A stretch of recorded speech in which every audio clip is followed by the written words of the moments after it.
evening, everybody. Thank you for joining us for our Facebook Live on school reopening. Joining us tonight are Dr. Jeff Gorman, our Deputy Superintendent of Schools.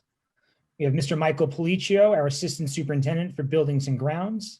Dr. Felicia Gaon, our Director of Student Services, and our Assistant Director of Student Services, Rachel DePaul.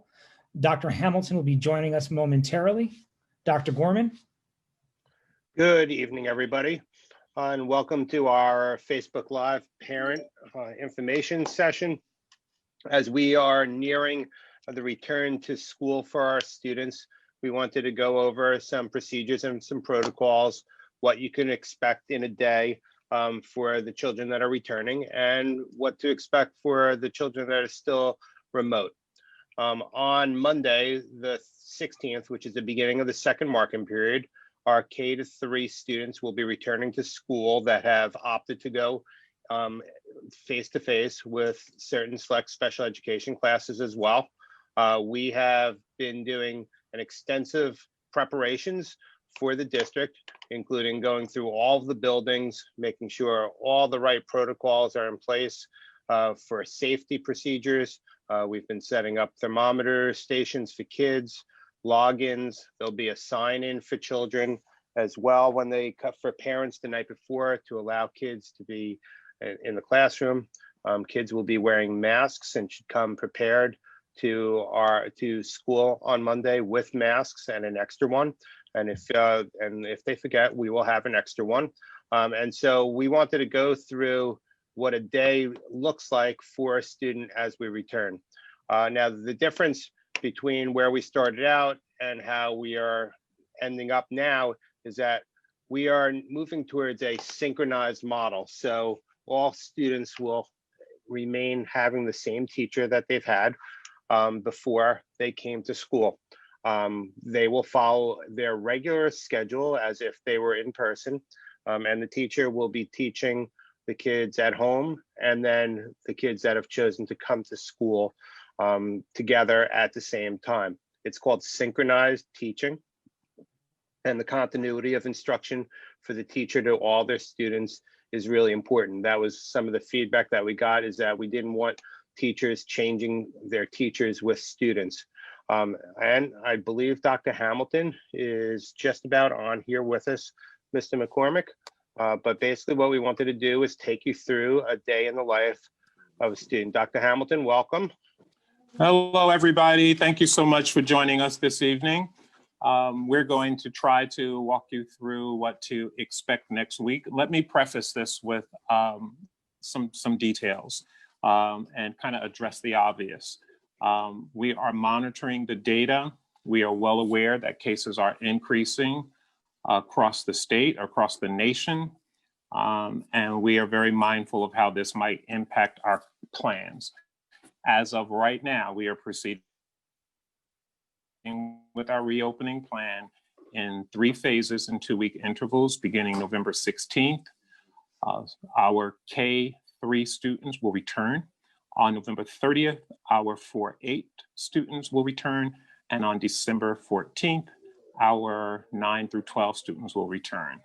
In phase 1, our students will return on a full week schedule, regular school day, and there will be a modification on Wednesdays, which Dr. Gorman will talk about momentarily. Our Wednesdays will be an opportunity for students to get additional supports from teachers, to get check-ins in terms of mental wellness, and for our teachers to reach out to students who may not be showing up, may not be logging in, or having some challenges that we need to be aware of.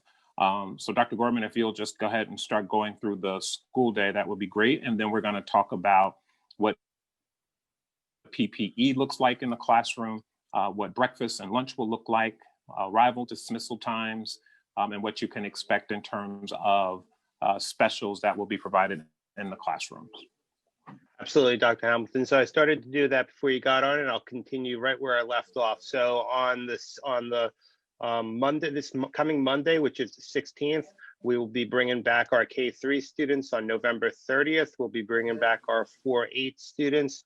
And on December 14th, our 9-12 students, of course, monitoring all of the COVID warnings and conditions that are around our community. And Dr. Hamilton will keep you abreast of those decisions. So as we've been taking walkthroughs through the buildings and meeting with each principal and their team, their safety team, we've been discussing how kids will enter the building. So each school has students entering different doorways at different times to promote social distancing.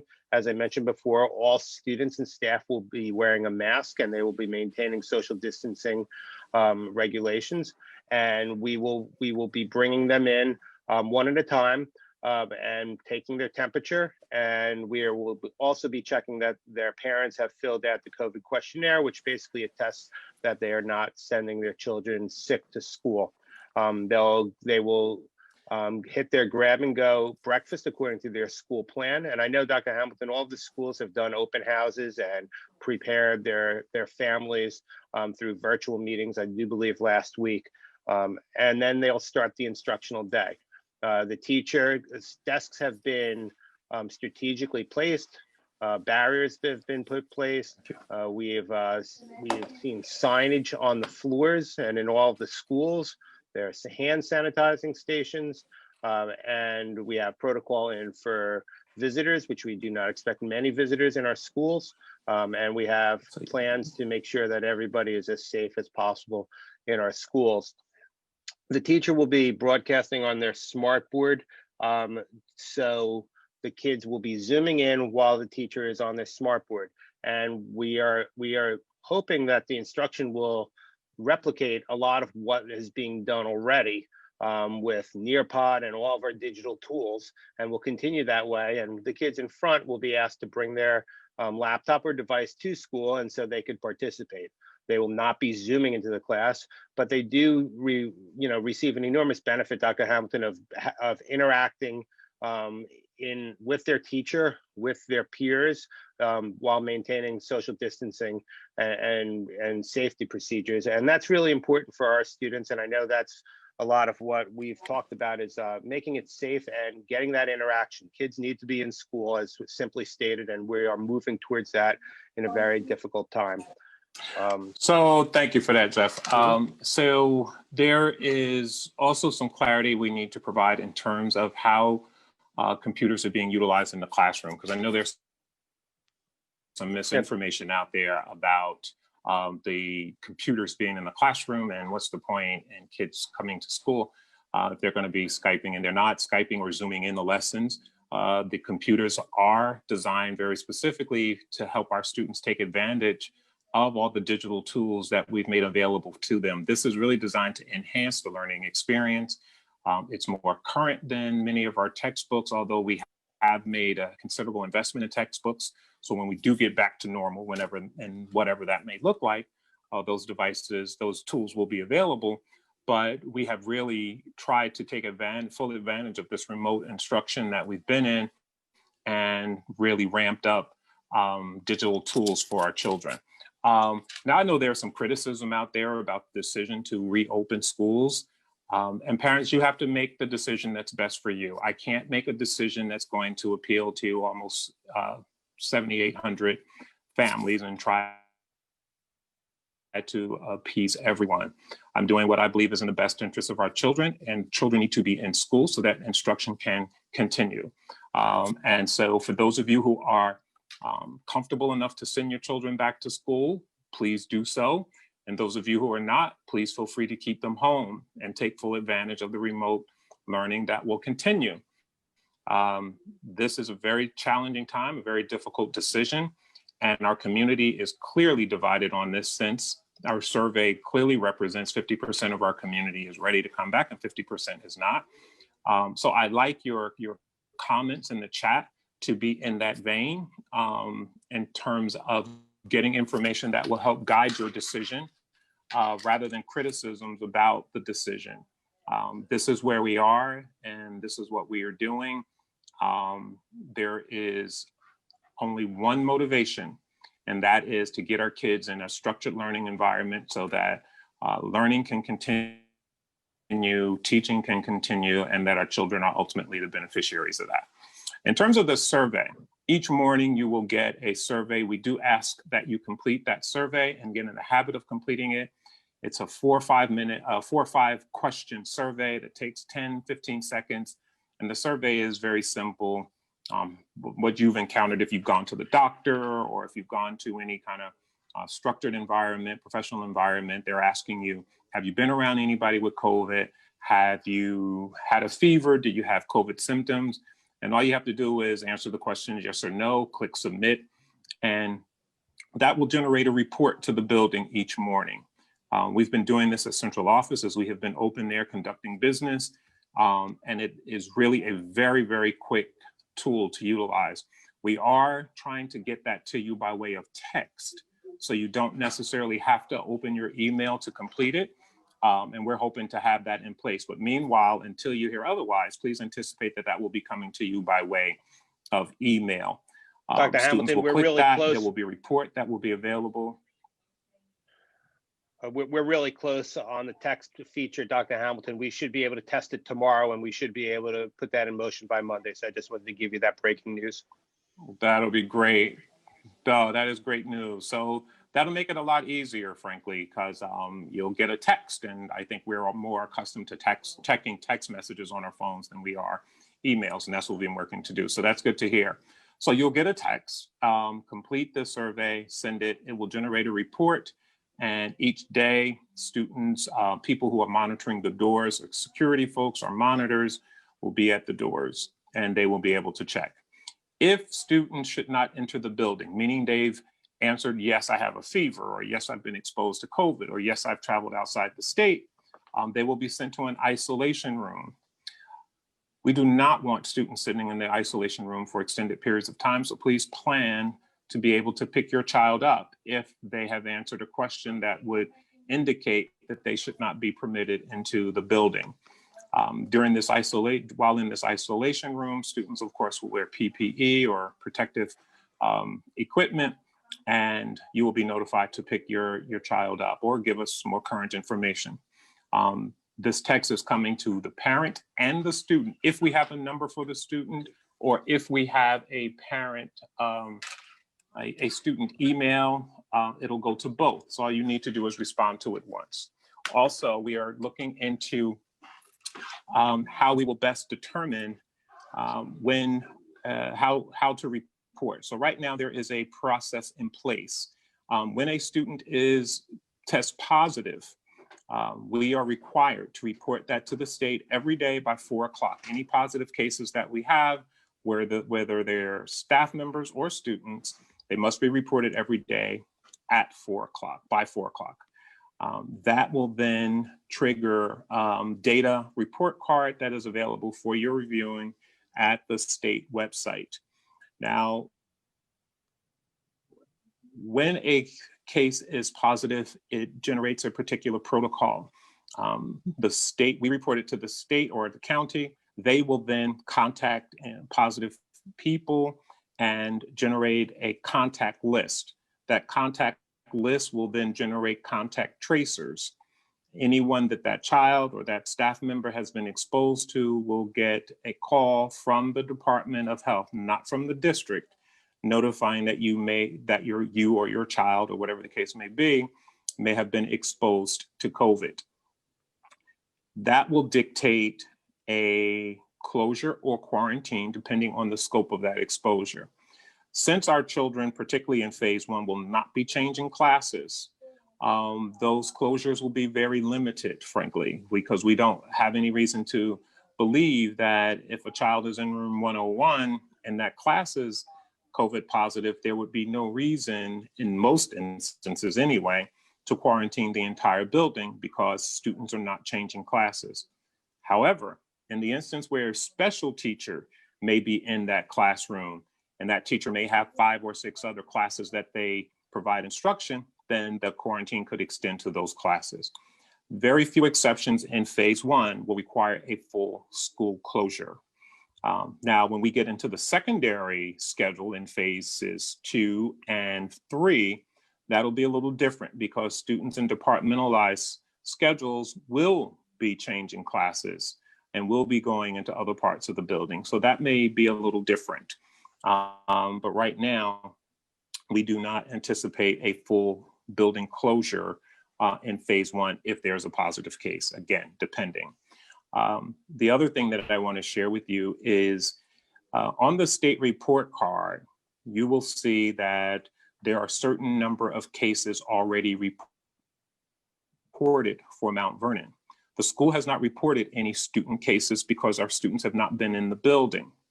However, doctors, urgent care facilities, hospitals are also required to report positive cases.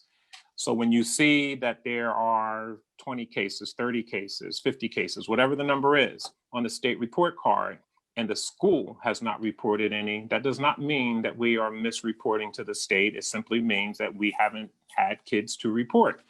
But if students have identified Mount Vernon as their place of residence, then obviously those numbers go on the Mount Vernon report. Once school opens, I suspect that data will change because I anticipate that there will be children who are exposed. As we approach Thanksgiving, please be mindful of your exposure and how much your children are exposed. We can't take this lightly. This is a very serious situation, and we have responsibility not just to each other, but to our entire community. And in that vein, I can't tell you what to do with your holiday, but I can give you the guidance that's provided by the Department of Health. And that guidance is that your holiday, your Thanksgiving holiday, should be limited to the people who live within your household. Should you deviate from that protocol, and that's your business to do so, please be mindful of returning to school. And if there is any potential exposure, that you exercise appropriate, responsible behavior and get tested. We are not at this point requiring students to be tested unless they are positive, in which event there will be a readmittance process that Dr. Gorman will talk to you about now. And this comes right out of our reopening plan. Dr. Gorman? So the remittance piece is, if you're going to stay home and you don't, and you're just sick, that's okay. And if the nurse sends you home though for COVID-like symptoms, according to our reopening plan, you need to get a doctor's note to return. We do encourage kids, if they do have symptoms or are feeling sick, to stay home. It's that simple. And you will not be marked absent in that case if you choose to partake virtually as well. So we are taking precautions to keep our schools as safe as possible. If you are positive, then you'll be contacted by your school nurse and the COVID coordinator in your building on what you need exactly to return via testing or doctor recommendations. Dr. Hamilton, I know in the beginning you had talked about Wednesdays. Do you want to jump into that now, or do you want to wait a little bit? Let's go back to admittance in the building, entrance into the building, and then we'll get into the schedule, and that, of course, will cover Wednesdays. So when students arrive in the building, principals have either designated spacings outside the building at 6 feet apart, or they have assigned children to multiple entrances in order to limit any kind of bottlenecking or congestion at any one particular entrance. The reason we're doing this, obviously, is to reduce contact with students and control the numbers of students going in any one entrance. Once they are in the building, students will get breakfast and lunch in the building. If students are being educated remotely, the grab and go service will continue without interruption as it is currently. They can pick their breakfast and lunch up at one time and go back home. For students that are coming to school, breakfast and lunch will be provided in the building. Your building principals have created a modified arrival and dismissal schedule. So in our larger buildings, for example, students may arrive at 10 or 15-minute intervals apart from each other and will be dismissed in the same fashion. Once students are in the classroom, students who need to use the restroom, for instance, they will not be going to the restroom in large groups as we are accustomed to. They will be allowed to leave on an individual basis, and they will be supervised. We have designated people to monitor our restrooms, to monitor our hallways, to make sure students are going to the restroom and that there aren't more students in the restroom than are feasible or safe, and that they're returning to the classroom before the next group of students or student may be released to go to the restroom. The instructional day will flow like a regular instructional day. The teachers will follow a traditional schedule. They will have their lunch. Teachers will have their specials. Special teachers will come in the classroom, and then we'll have our dismissal, which will happen in the same fashion as the arrival times. Principals will have a modified schedule for the first day or so, just to get those in-person students accustomed to the orientation of the building, the arrival procedures, the exit procedures, things of that sort, just so that kids are comfortable with that. We are asking parents, please do not arrive at our building without an appointment. That's not because we're hiding anything. That's because we want to control the number of people who are in our buildings. And the best way to do that is to schedule appointments. If you have an emergency, of course, that's one thing. But as a general rule of practice, we're asking parents to please make an appointment so that we can control how many people are in the building at any given time. Right now, we don't have a whole lot of students in any particular classroom. There are no more than 12 kids in most classrooms for in-person instruction. There are a few exceptions for some of our larger classrooms. It may go up to 15, but certainly no more than that. And these numbers are based on the configuration of our classroom and the capacity of those classrooms taking the 6 feet distance into consideration and the number of people in the classroom. In terms of what our Wednesdays look like, Dr. Gorman. So on Wednesdays, for our K6 or K8 students, we are going to keep a 8:30 to 10 to 11 o'clock window for teachers to have one of a couple of things going on for our students. An overview of work that they should be completing on their Wednesday, office hours where they could connect if they have specific questions outside of the regular instructional day, social and emotional support. Dr. Hamilton has named Wednesdays Mental Wellness Wednesdays, so it's really important that we check in with our families to see how they're doing, to make sure things are okay. And if things are not okay, we need to get the supports for our students. After 11 o'clock, teachers will be planning for the next week because this is a big shift in instruction for them. They'll also be attending their own professional learning. So Dr. Hamilton, there's a great new technology we're using this year. It's very interactive called Nearpod, but teachers need time to make sense of it. They are also taking classes right now, 1-hour classes on Wednesday on how to teach effectively in a hybrid, in a synchronized environment.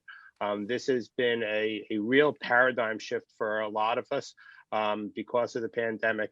And so we've had to adjust, and we want to make sure that the teachers are providing the best instruction for our kids. There'll also be other support services that Dr. Gayon and Mr. Paul can speak on. And we will be looking at student data. And so the Wednesday is not the full schedule for the students, but they should be very busy with work, and they will have access to their teachers on Wednesdays regardless. In terms of how we will communicate with you, hopefully you have found the communication through the Blackboard Connect to be effective. It sends text messages, messages to the app, email, and voicemail. If you haven't been getting the messages, it means that we don't have your current information, and you can certainly update that at the school. If you've changed your phone or you change your phone service, please remember to update the school so that you don't miss out on important information. Again, we are very cognizant that numbers are increasing across the state and in our region, and we could face a closure. So be prepared for that. We are moving forward with our reopening plan, but we recognize that at any moment, numbers may exceed what is considered to be safe and cautious and will dictate a closure. So you should have childcare provisions in place in case that happens. I won't get more notice than you will. If I get notified today, you'll know today. And if I need to make a decision that's different than what surrounding school districts are doing, I will do that. Sometimes we are lumped together with other communities simply because of the fact that we're in Westchester County. But the fact of the matter is our demographics are a little different in terms of the complexity of our community, the density of our community. So we're really more akin to New York City, more akin to the Bronx and Queens, for example, in terms of our population and the density of our community. So I may follow that data pattern instead of other Westchester communities. So New Rochelle, for instance, may remain open, or Bronxville may remain open, and I may decide that it's in our best interest to close at that point. So just be mindful of that as we approach this season where cases are increasing. Dr. Hamilton, our students with, go ahead. Sorry about cutting into you. I just got a really great message from part of our team. Just as a reminder, the communication piece is so important. Our parent liaisons are ready to service our kids at any time. So if parents have questions and they don't know who to ask, obviously their teacher, their principals, and their parent liaisons to get information and questions that they need answers at any time. I want to again refer you to our website. There are a lot of questions and answers already on our website. We're going to switch to a Q&A in a minute. I just want to make sure I cover in broad strokes all the general information that all of our parents may need. Our students with disabilities will be returning also in phase 1. So if you have questions that are specific to special needs students, we'll be able to answer that for you tonight as well. You can throw them in the chat or in the Q&A. And we will also be making certain that we are providing you with the most recent information. We've had meetings with our principals. We've had meetings with our teachers.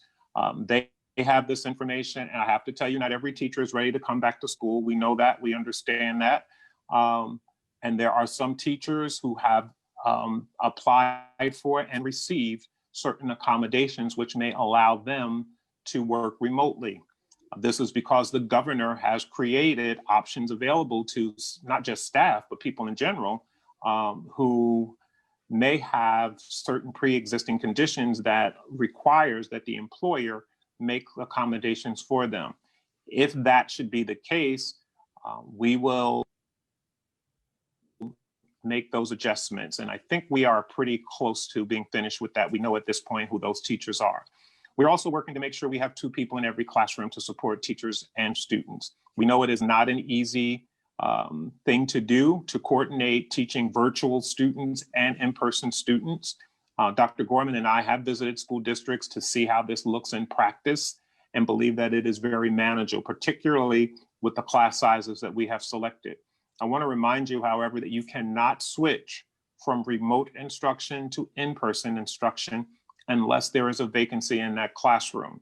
If there is no vacancy in that classroom, students may not change from remote to in-person.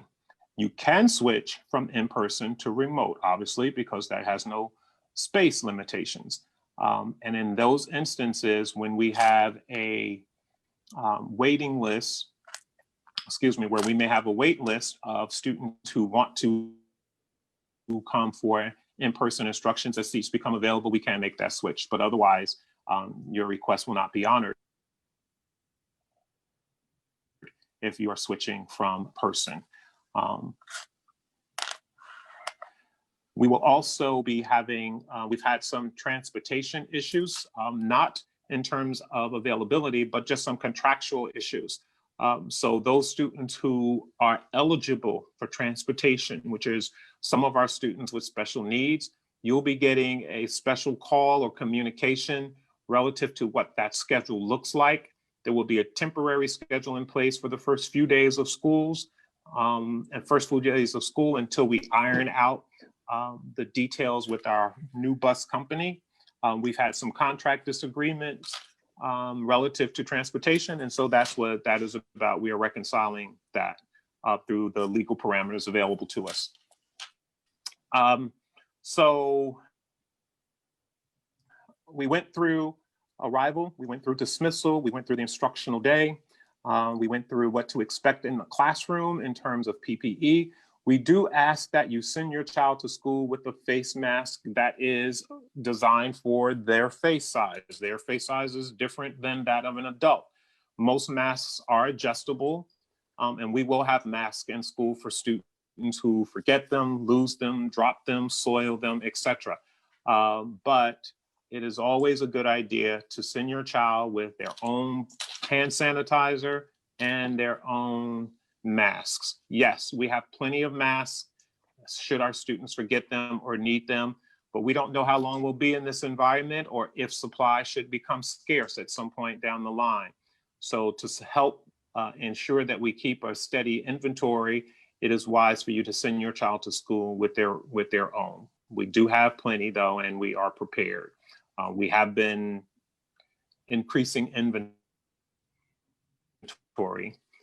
to make sure that we have ample supply for all of our students as we return to in-person instruction. So at this point, we'll switch to trying to answer your questions as best as we can in the time that we have remaining. And we are very excited about our children coming back to school with some trepidation. We don't know what to expect any more than you do. All we can do is make the best plan that we can for the circumstances that we are all living in right now and try to keep each other safe. And again, if you're not comfortable with this, it is okay to keep your child at home and take full advantage of remote instruction. But we do ask that you be mindful of people who are making the decision to send their children to school. We want to make sure that we are not shaming or making people feel some sort of way because they made a decision about that's different than our own, or what we would do for our own children, or what choices we made for our own children. People have to make a personal decision about what's best for their child, whether it's because you have to go to work and you can't stay home with your child, or whatever your circumstances are. You make a decision that's best for you and respect that decision of others that people have to make based on their circumstances as well. So Mr. McCormick, can you start reading questions from the Q&A or chat? Absolutely, Dr. Hamilton. Thank you, everybody. This question is from Vanessa Gutierrez. It was an emailed question earlier tonight. Who will be responsible for cleaning inside the classrooms throughout the day when the children are in class? Great question. Thank you for that. There is ample PPE in the classroom and ample staff to sanitize and disinfect the classrooms. Now, the classrooms are not being sanitized where kids are in them. There is a schedule in place after dismissal for classrooms to be cleaned. Thank you, Dr. Hamilton. With the increase in cases throughout the states, what is the district's plan if we start seeing an increase in our area? Is there a threshold of an increase in cases that will be used to decide if schools will stay open or close again? I'm sorry, say that again? Is there a threshold in place as cases go up that will cause the district to close? Where will that decision originate from? We have weekly meetings, we being superintendents from around the area. And we try to make decisions that are consistent from one community to the other. I, however, recognize that Mount Vernon is a very different community than most. And so I may stray away from the group in terms of how some decisions are made. So right now, I will make that decision. However, should the governor dictate that all schools must close, then obviously we're not going to stay open and the governor is saying you got to close schools. So far, the governor has given school districts great flexibility to make those decisions and have waived the 180-day requirement so that remote instruction satisfies that requirement. And many districts are already open and they've been open for a while. And we have decided for various reasons to delay opening until now. And we believe that while it's where we are right now in terms of numbers is a little different than where we started when we made this decision, to be very candid, but we are proceeding as of now. Again, today is Thursday, November 12th. Cases are rising on a daily basis. I could be calling you next week and saying that we're changing gears. So do be ready to pivot at any moment based on what's going on currently. Even once Thanksgiving is behind us, We may see patterns because of Thanksgiving and people coming together in large groups. We may get data that changes this decision as well. Thank you, Dr. Hamilton. Can we talk a little bit about how teachers in the classroom will balance teaching to students in person and virtually at the same time?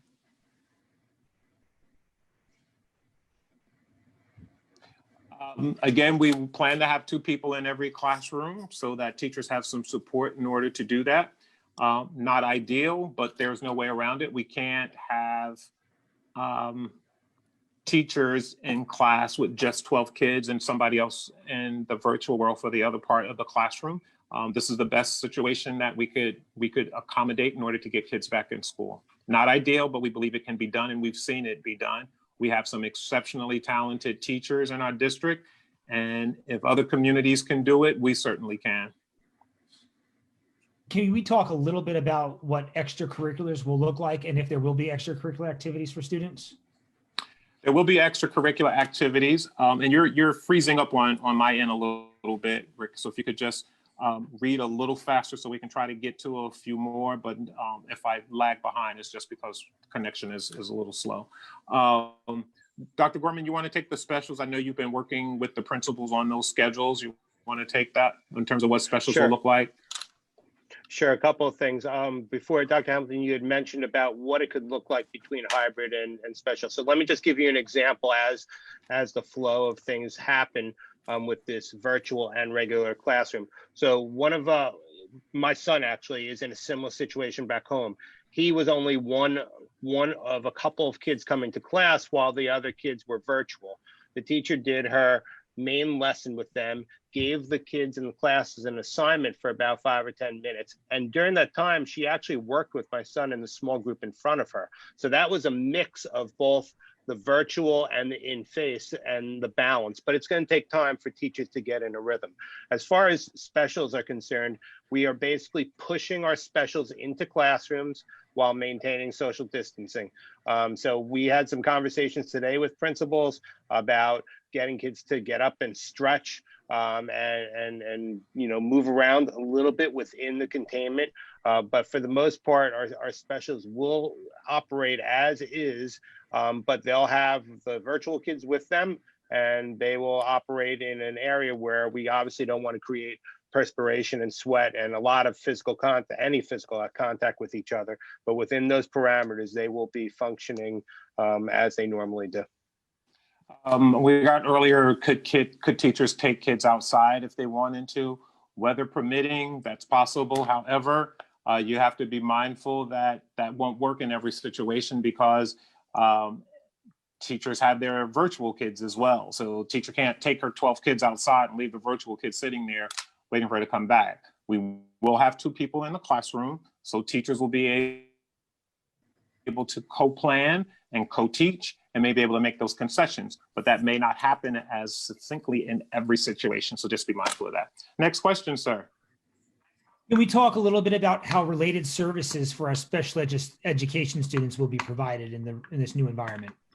Why don't you bring in Dr. Gaon and Mrs. DePaul so that they are visible to the audience and they can respond to those specialized questions. Dr. Gaon, Mr. DePaul? Sure. Related services are going to be provided as in person, if the students are in person, and the same way that the classroom instruction is being provided. If there are a group of 3 students and 2 of them are virtual and 1 student is in person, then the 2 students that are virtual will Zoom in, and the 1 student that's in person will be part of that group. As far as other related services, they may be in person, depending if it's an individual session, it will be provided in person or via Zoom if the student is virtual. Also, Awesome, thank you. I wanted to add that each school has identified a larger space which could accommodate social distancing for our small groups pullouts with the social worker and speech provider. For those of you who don't know, I'm sorry, Dr. Gaon is the Director of Special Services, and Mrs. DePaul is the Assistant Director. For those of you who may not be familiar with these two beautiful faces, they lead our Special Education Department. Dr. Hamilton, will we be providing Metro cards for our high school students as we have in the past, or selling them, I should say? Great question. To the extent that those cards are available, we will continue that service. We have not been able to get in contact with, I can't think of the name of the company. What's the name of the company? Yes, Beeline, thank you. We have not been able to get in touch with Beeline yet.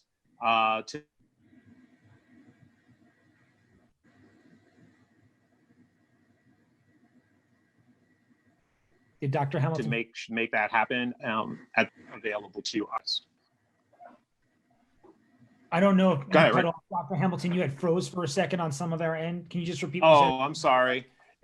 Yes, we are going to be providing bus cards. We have not made complete contact. We haven't closed the circle completely with the top officials at Beeline, but it is our intent to acquire Metro passes for those students that have been getting them in the past, yes. Will the Special Olympics happen again this year? Dr. Gao? That's really dependent on whether or not sports are allowed and what in-person sports are allowed. Speaking of sports, Dr. Gorman, I know I've been sending you that sports information as it relates to curriculum.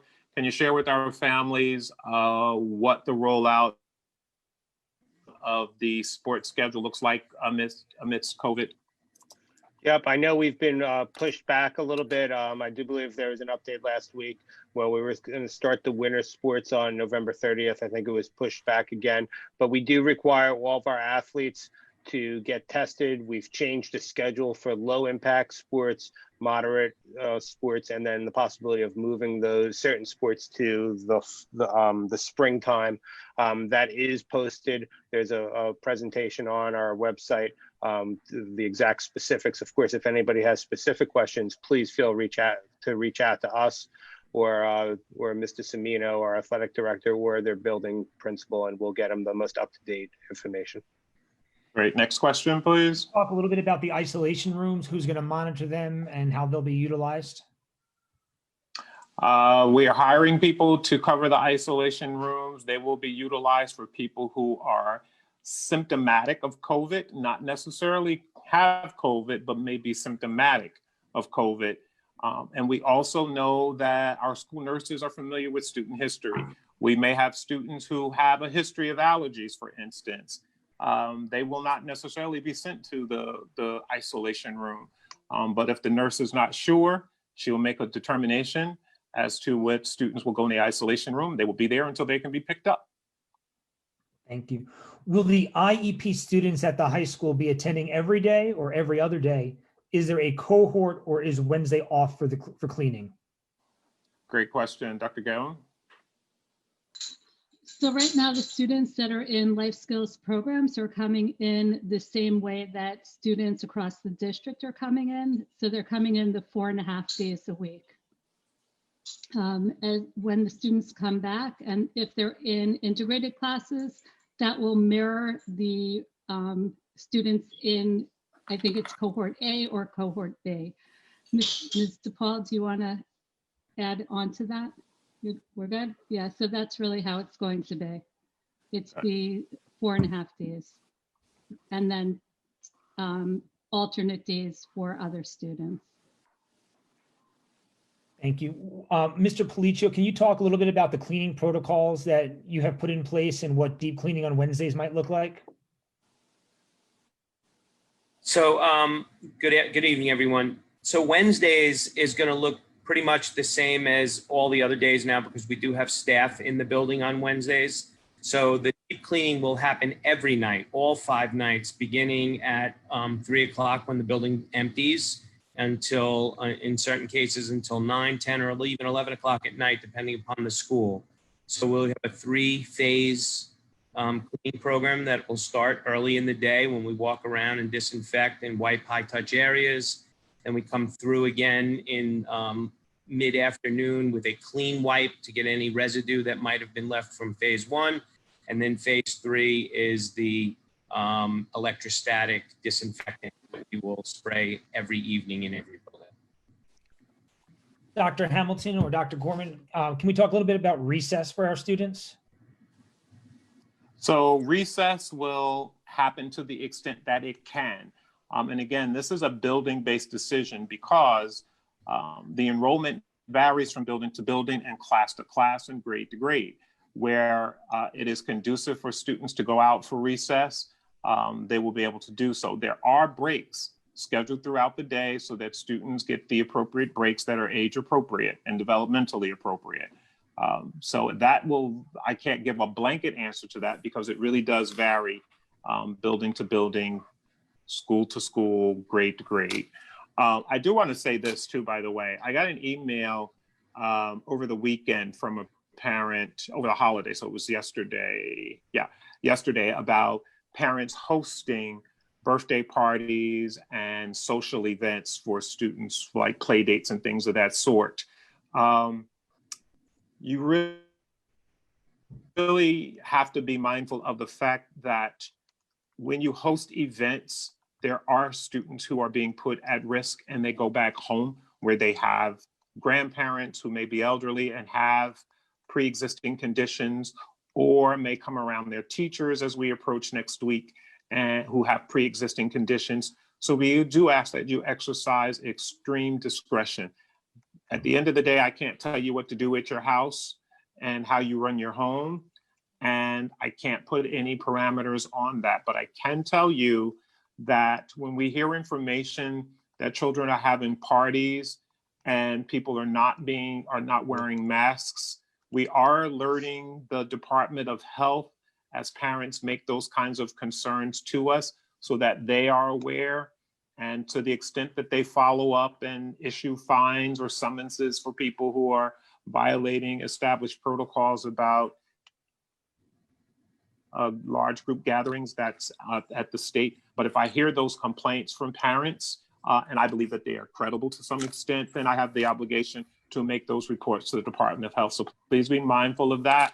I'm not saying you shouldn't have gatherings, but if you are, be mindful of the parameters established about limiting your groups and the number of people in your home, and certainly making certain that people are appropriately protected. Thank you, Dr. Hamilton. One of our parents had a question. I'm going to read it. She just wants some clarity on and make sure she's hearing correctly. Students in kindergarten going in person are not going to be on their devices like they are at home during the school day. Is that correct? So I don't know how they're on it during their school day, but let me just say this. There will be activities in the classroom, and we do ask students to bring their devices with them, just like they would their books, because we want them to have some time with the digital devices. Now, that does not mean that they're going to be on their computers all day long like they are in Zoom. That is not the case at all. There may be activities, there may be structured opportunities. Teachers may even take advantage of having kids in person to show them how to navigate in the event of another closure. I've been hearing from parents that there are sometimes too many steps involved in Schoology to go from one activity to the next and click on this link and click on that link. So we're trying to simplify that. And those students that are in person will have an opportunity to get some additional orientation on how to manage that once we get a new system in place. Thank you, Dr. Hamilton. Can we just go over for our parents a little bit of what will happen when a student or a staff member reports that they're positive for COVID? When a student or staff member reports that they are positive, it generates a report to the Department of Health. The Department of Health will then contact the child or the adult and ask for a list of contacts. And once we get that list of contacts, the state gets that list of contacts, they will distribute them to their contact tracers. The contact tracers will then contact everybody on that list. Depending on the scope of that exposure will dictate either a class closure, several class closures, or in some instances, depending on who the person is and how much interaction they have with other people in the building, it could dictate a building closure. So there is no one answer because it really will depend on how much exposure other people have had or how much contact other people may have had with the person infected. Thank you. Will children at school be using books? Will the teacher check for that if they're bringing their textbooks back and forth? Yes, they will be using their books, and yes, teachers will be checking, and yes, students will be having plenty of opportunity to make certain that children are getting the full benefit of our digital tools, as well as our traditional approach to making certain that students have practice activities in their consumables, meaning workbooks and things of that sort, and their non-consumable items like their textbooks. We still want our kids reading every day. We want them engaged in writing activities every day. We want them going through all the elements of the curriculum that helps prepare our children for appropriate assessments and determine how well our children are doing. Thank you. And Dr. Hamilton, I think it's worthy of repeating. If a parent wants to change their child from in-person to remote, how often can they do that and when can they do that? The most logical time to do that is at the change of a marking period. However, if you are interested in switching from in-person to remote, you may do that at any time. If you are switching from remote to in-person, you can only do that, one, when there is space, or two, when there is space and the change of the marking period. In many instances, parents have asked to make changes to their original survey decision. Most of them are going the other way, from in-person to remote. But when that happens, principals have a list of students that have been placed on in-person instruction. And when there is a vacancy in that classroom, based on the number of children who can fit in that classroom with social distancing guidelines, then someone from the remote who is requesting to go from remote to in-person has the opportunity to switch at that point. Thank you. And just so parents know, what do they need to do if they indeed want to move their child from in-person to remote learning? Great question. Send an email, notify your child's principal. We've created the master list, meaning the list that came from the survey. Principals are making changes to the extent that they can as those changes come in directly at the building. So you should notify your building principal. Thank you, Dr. Hamilton. Are parents going to be able to get their own Schoology account so they can check up on their child? I'm sorry, you froze up. Are parents going to get their own Schoology account so they are able to check in on their child? You can check in on your child using your child's name and password. We do not have accounts for individual accounts for every parent, but you can certainly use your child's password and access information to get onto Schoology and check what they are doing and how they're doing and whether or not teachers are grading papers and giving students feedback, etc. Will any of our students be assigned lockers this school year? Great question. That's going to vary. It's going to vary based on how many students are in the building and whether or not principals can logistically manage students going to and fro lockers and maintain social distancing. So that is a building specific question, and it may be a yes for some buildings. It could be a no in other buildings. So principals have that flexibility. In most instances so far, that's not likely to happen because we do have full classrooms based on what we have sent to principals. So in most instances, that will be no. Great. Another question, can you talk a little bit about what kind of busing service will be provided to our students? Only those students who are eligible for busing, meaning those students whose IEP indicate that they are eligible for busing, will be able to be bused. The bus companies also have certain guidelines that they must follow consistent with COVID regulations. As you know, the school district does not own its own fleet of buses, so we don't govern how the bus companies space children on their buses or how they sanitize. We do make sure, however, that they are consistent with COVID guidelines as we issue contracts to these bus companies. Mr. Policio, you want to talk more about that? I know you've been in direct contact with our transportation company. Yes, thank you, Dr. Hamilton. So yeah, the bus company has a robust sanitizing program in place for every one of the buses every day. Since it is our students that are on the bus, we have given some PPE to the buses that provide service for our students. So we're confident that everybody will be socially distanced, that the buses will be sanitized on a daily basis, and there'll be an ample amount of PPE available. Great, thank you. You're welcome. All right, Dr. Hamilton, I'm looking at our time. It is 6:57. I know that some of us have other Zooms that we have to get to. I think it might be helpful for our community if you just share a quick little glimpse into what your life and Dr. Gorman's life have been as the educational leaders of the Mount Vernon City School District over the last 4 months of COVID this school year, and then since March, so people understand really what has gone into these decisions. I appreciate that. So yes, we do have another Zoom after this. So I do have to end on schedule tonight. But as you can imagine, it's been extremely challenging because we try to be as collaborative as possible. This is one of those issues where it is impossible to please everyone.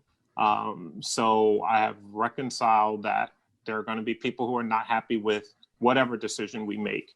So at the end of the day, we're doing what is best for kids. It's been very challenging. We've been attending webinars with the governor's office, webinars with the commissioner's office, webinars with other superintendents near and far about what's going on and how they're managing it. We've been trying to work with our unions. Our unions want to protect the rights of their teachers, and rightfully so, and their members. And our parents want to make sure their kids are safe. So if you can imagine having all of these different entities reaching out, and you're trying to make decisions that are going to be conducive to long-term working relationships and keeping people healthy and safe. And guess what? I have a family as well. I want to be safe too.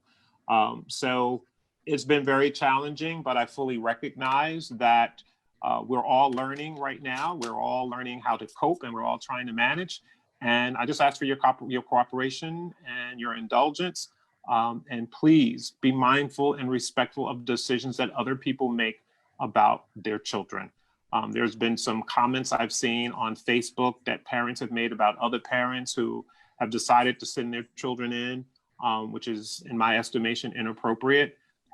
People make decisions that are best for them and their families, and let that be their right to do so.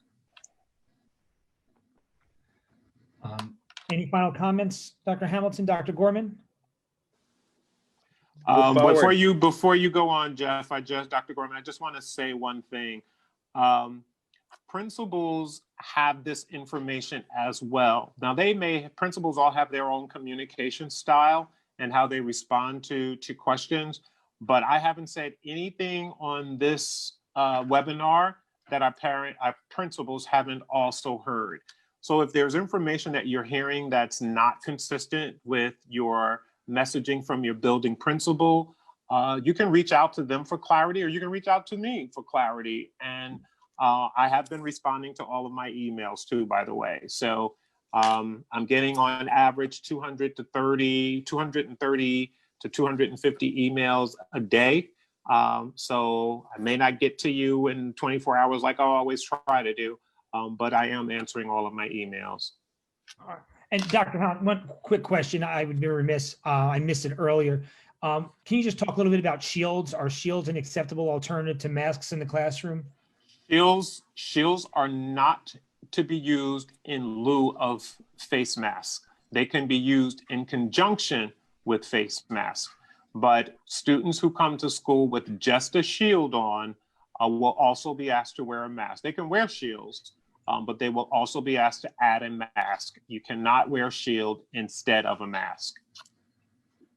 Dr. Gorman, I know you wanted to give your thoughts on this as well. I'm sorry. No, I am good, Dr. Hamilton. You know, we've been working since around the clock, and we just want to provide the best, safest, best instructional experience for our kids. I think kids need to interact with each other. I think that's a really big, important part of it. And I also think that we have to respect the safety of our children as also. Like you said, it's not an easy decision, but we are at it 24/7 and are committed to the kids and the students in Mount Vernon. Great. Well, thank you all for giving us this hour of your time this evening. Hopefully we've answered all your questions. If not tonight, they're already on our website. Hopefully, Mr. McCormick is really very good with pulling out new questions. There will always be questions, and some of them I will not have an answer to, quite frankly, but I will try to get you an answer. I will try to ease your concerns.